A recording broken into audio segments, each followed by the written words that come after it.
si Pablo nasulat ni Pablo sa iyang sulat. Okay. Sa unang Korinto 15, 3 o 4 na here gospel. Essence of the gospel. Kaya ang ako na daw ihatag ko sa kaninyo. Ingon nga, labing bilihon nga butang nga si Kristo namatay tungod sa atong mga sala, sumala sa kasulatan. According to what? Scripture. Not dili sa mga pagbati, di ba? According to the scriptures, the word of God. Verse 4, nga siya kinlubong, nga siya nabanaw sa ikatulog ka, adlaw sumala sa kasulatan. If you look at here, sumala sa kasulatan, namatay siya, kinlubong siya, important, o nabanaw siya. No? Three effects. What is effects? Three effects for our certain sure salvation. What are? Death of Jesus Christ, the burial of Jesus Christ, and burial means that He surely died, di ba?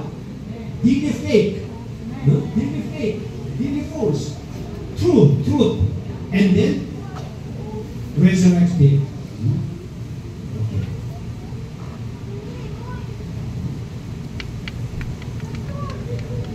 Okay, next.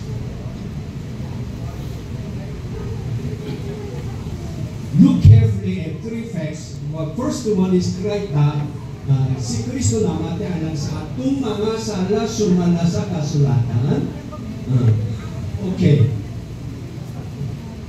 So when Paul speaks of the scriptures,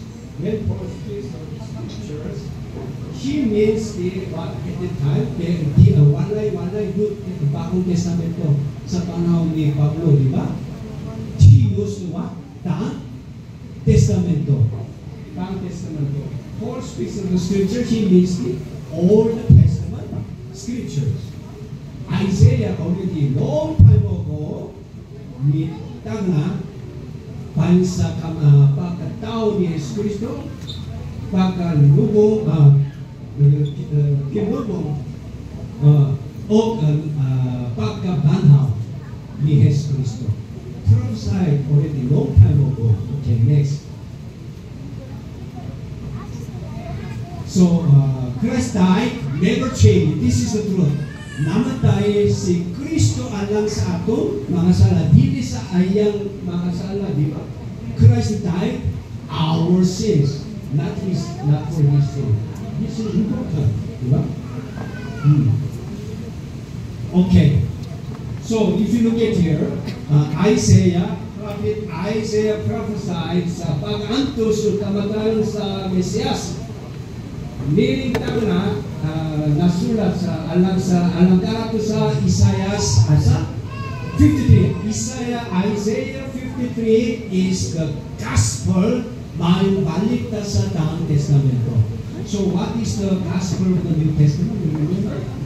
Many children memorize, ba? Sa ulo ang mga taong mga bata. John 3:16 is the gospel of the New Testament. But what is the gospel of the Daang Testamento?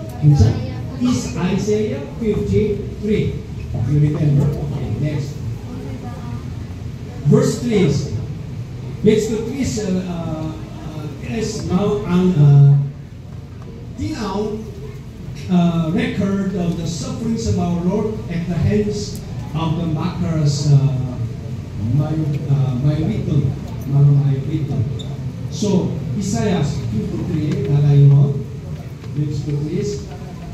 Gitamay siya o gisalikuay sa mga tao. Usa ka tao sa kasuwanan o nakasinati o mga pagantos. Samasa, usa ka tao, diin ang mga tao mutago sa ilang mga naong gikan kaniya. Gitamay siya o wala kita nakatamot kaniya. Nobody respected him. He still him. you look at the pictures of Jesus, that's not true. Diba? If you according to Isaiah 53.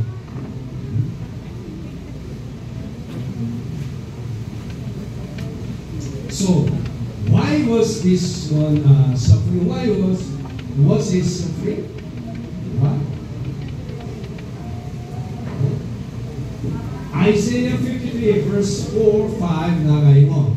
Pagkatino, gibuwa ang atong mga kasakitan o gipasan ang atong mga kasubuanan. Apan giisin nato siya nga gihampak sa Dios. Gihampak sa Dios, gibunalan o gisakit. Versikulo 5. Apan gisamaran siya tungo sa atong kalapasan. Napangos siya tungo sa atong kasalanan. Ang silot nga nagdala nato kaninaw diya sa ibabaw niya o pinag sa iyang mga sama kita nangayo. Through by His wounds we are healed. We are healed. There's a healing. There's a power of His wounds, di ba? Okay, next. Sin must be atoned, giulat ang sala.